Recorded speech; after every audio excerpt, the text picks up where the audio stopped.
When we talk about forms of linear equations, there are three forms of linear equations, and these are on your formula chart. You don't have to memorize them, but if just like anything on your formula chart, if you don't know what the stuff on your formula chart means, it just really doesn't help you. So we're going to talk about these three forms of linear equations. First, we're going to go through and we're just going to talk about what they're all about, okay? So the first one is slope-intercept form. This is the form that you are most familiar with because almost every equation that we wrote in 7th grade, 6th grade, well, 7th grade, was in slope-intercept form. It was y equals mx plus b. That's all the tables that we built. That's what we did with our delta y and delta x. Okay, so when we talk about that, it's y equals mx plus b. And m is our slope, b is our y-intercept. Okay, this version is all about graphing. So we're going to write down, this is the form we graph. I mean, technically we could make a list of values and graph from any of the equations. So we could use them, we could plug in a y, x, get out a y, and then make a list of values and graph them. But this form is made for graphing because we have our y-intercept, which gives us the point where, where the line crosses the y-axis, and we've got our slope. It gives us everything we need to graph a point. So this is, like I said, the y-intercept is our, it's the address. And the slope is the directions. The y-intercept tells me where do I start. The slope tells me how do I move to get to each of the next points. It tells me how do I go up or down and then side to side to get to each of the next points. Okay. Now you'll notice that in slope-intercept form we have y by itself. Okay. So when you're converting between forms, this form has y all by itself. That's not the only thing that makes it special, but when I'm looking at the forms, that's what I need to notice when I'm converting between them. Okay? So now let's talk a little bit about point-slope form. Point-slope form, personally, when I think about point-slope form, I don't, okay, that's the craziest N ever. That looks like P-O-I-H-T. Let me fix that. That's point-slope form. Okay, when I think about point-slope form, I don't actually, I mean, it's on your formula chart, so obviously it's a form of linear equations, and really it's in a way kind of, we have a form called vertex form when we get to quadratics, very similar to this. It's obviously not exactly the same, it's very similar, but really point-slope form is a form that I can use to get me to slope-intercept or to get me to standard form. So it's not like, I don't consider point-slope form to be like a final destination. It's kind of a step along the way, okay? So point-slope form looks like this. Oh, that should be a 1. Oh my goodness, I'm so sorry. Okay, y minus y1 equals x m times x minus x1, okay? So this form, what this is talking about, as always, m is my slope.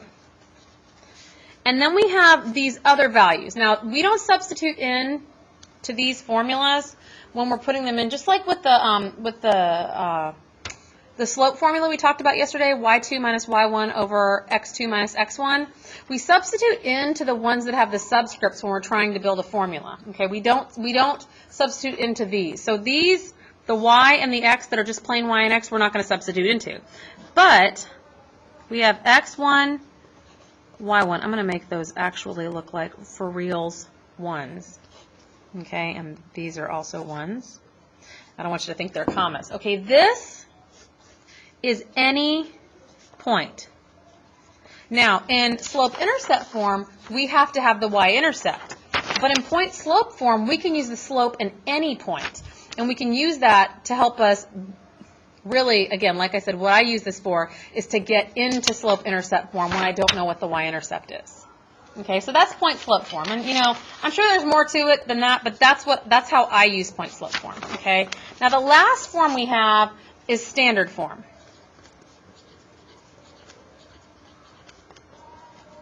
And this is very standard form. We have a standard form of a quadratic equation. They look pretty similar, okay? Standard form looks like this. AX plus BY equals C, okay? So a lot of people think that this is the slope. This is not the slope, okay? A lot of people think that because y equals mx plus b, that this is the y-intercept, but this is not the y-intercept. And then a lot of people think that C must be the y-intercept because, you know, in slope-intercept form, the one that's by itself. Nope. This is also not the y-intercept. Nothing about standard form has anything to do with the graphing. So this is not for graphing. Okay, this is not for graphing. Okay.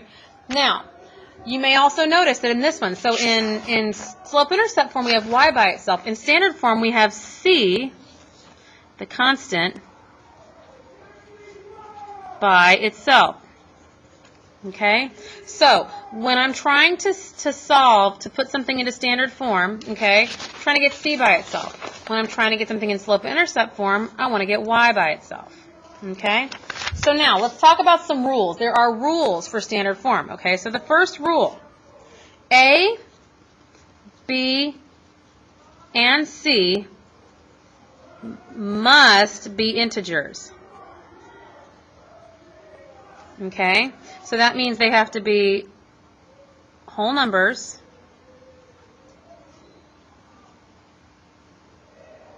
and their opposites.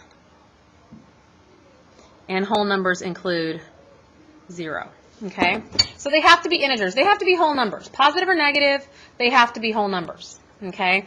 Now, this is the other one.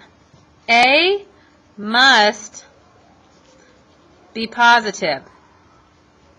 Okay? A has to be positive. Okay? Now, if they ask me a question about a graph or a table or slope or y-intercept, to find slope or y-intercept, you must convert. Okay? We can't really use, again, we could always plug in some x values and see what y values we get, plot them and connect them to make a line. But this form is not for that. This is not what standard form is necessarily for. If we want to graph, we usually, if they're asking me questions about graphs, I almost always am going to convert it into slope-intercept form. Okay? So this form is not about graphing. So let's go back and let's talk about this. Okay? So if they tell me I have a line, separate this out. If they tell me that I have a line with a slope of -1/2 and a y-intercept of 3. Okay? So I have an m of 1/2, -1/2. I have a b of 3, which gives out an ordered pair, by the way, of 0, 3. Okay? When I have that, okay, I just put it in. Y equals m, -1/2 x, plus b, which is 3. Okay, so that was pretty easy. You know, probably not going to be that easy, right? We know that, don't we? Okay, so let's look at one that's in point-slope form. Okay, point-slope form has, let's look at this one. Okay, let's say they give me a slope of 2/3, then it passes through -3, 4. Okay? So, when I look at this, this tells me I know what m is,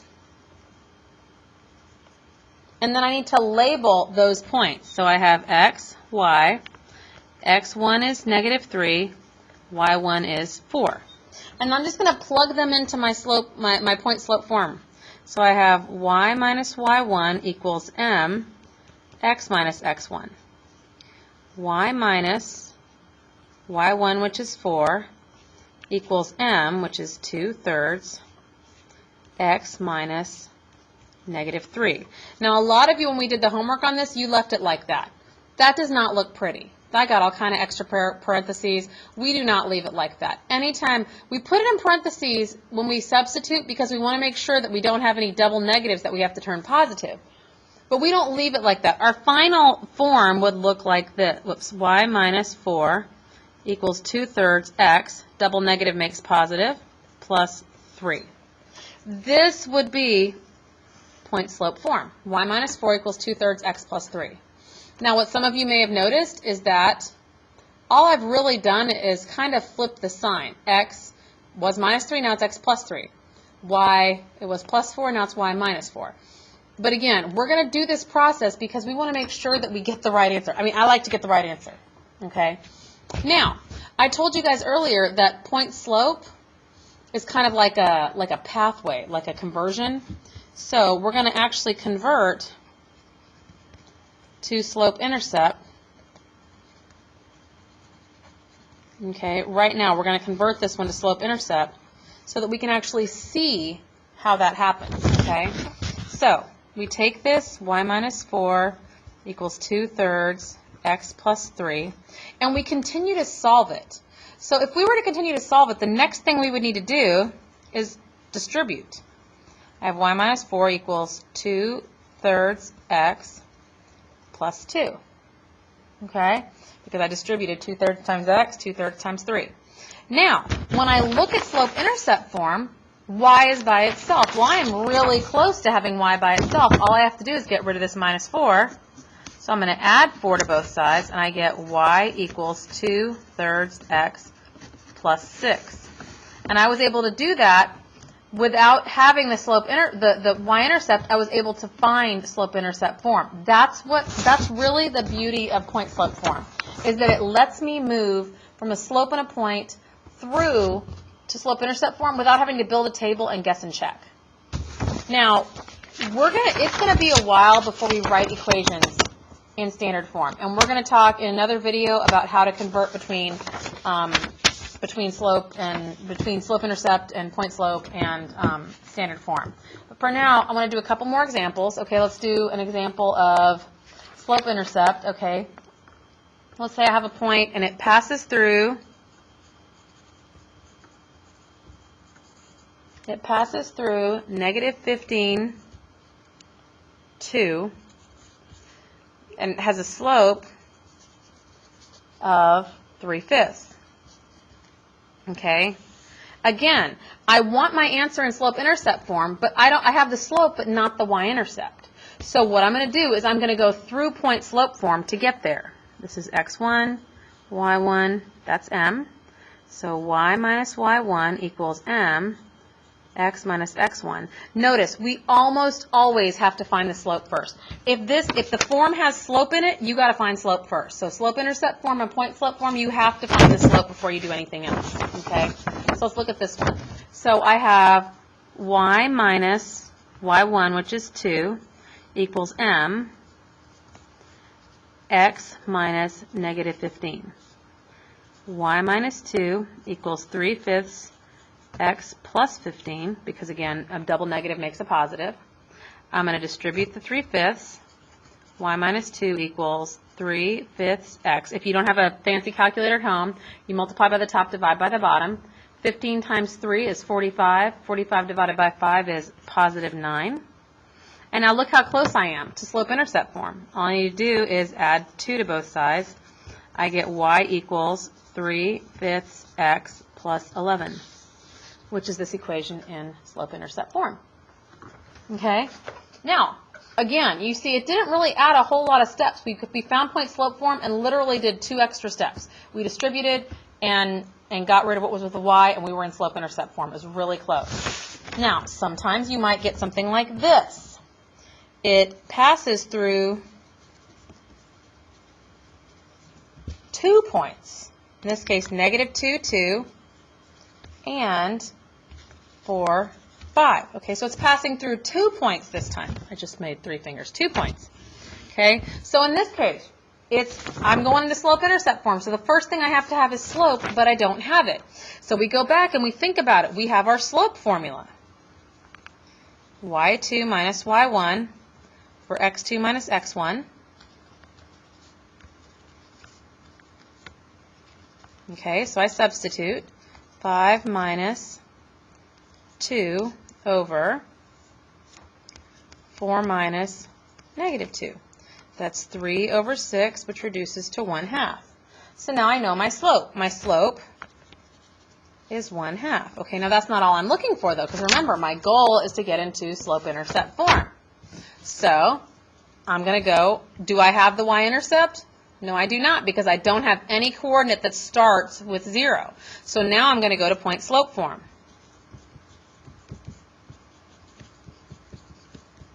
Again, you see how powerful point-slope form is? It lets us use any point as long as I find the slope.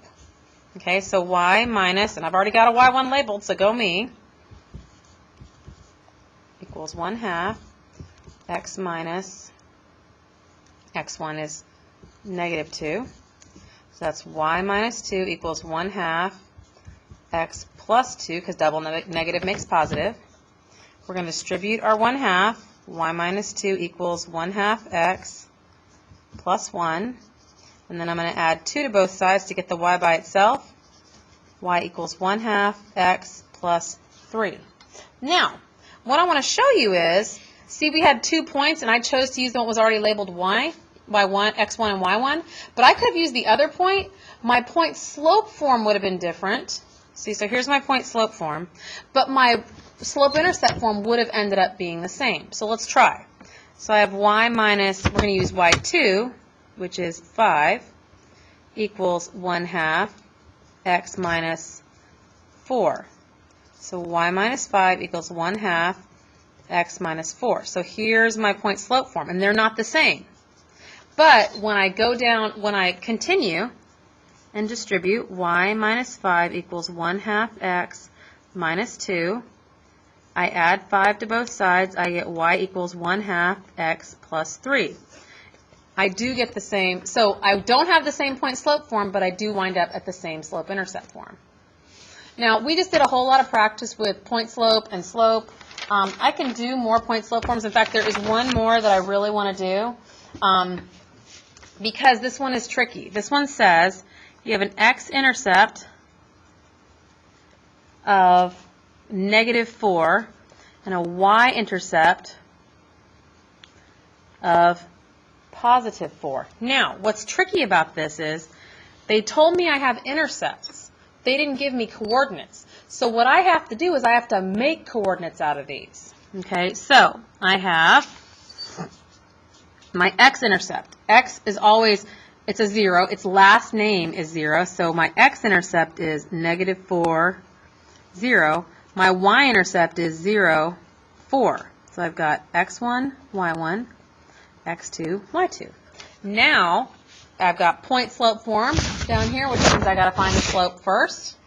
So y2 minus y1 over x2 minus x1, 4 minus 0 over 0 minus -4. 4 over 4 equals 1. So my slope is 1. Now, when I write this in point slope form, this is going to look crazy, and you're going to be like, we really leave it like that? But we do, okay? So my point slope is y minus y1 equals m, x minus x1, okay? So I have y minus, y1 is 0, equals 1, x minus -4. That's x1. When we simplify that, we get y minus 0 equals 1x plus 4. And that's how we leave it for point slope form. Because remember, the point slope form gives me, I can find a point and the slope. From this, I can see that I have y minus -4. So I could tell that this is, the point is the opposite of this, comma, the opposite of that. -4, 0. I can look at the point. Now, if I do the if I use the y-intercept instead, y minus y2, which is 4, equals 1, x minus 0. Y minus 4 equals 1, x minus 0, I can still also, this is also valid. Even though they're not equal, they're both point slope form of this equation. And I can see the opposite of this, comma, the opposite of this, 0, 4 is one of my other points. And those are my 2 points that I can tell from looking at it. The next video I do, which will probably be tomorrow, is going to be over how to convert between the different forms. And really, honestly, when we convert, we usually go slope-intercept to standard, standard to slope-intercept, and point slope to slope-intercept to standard. I know that's a lot of words. You'll see tomorrow.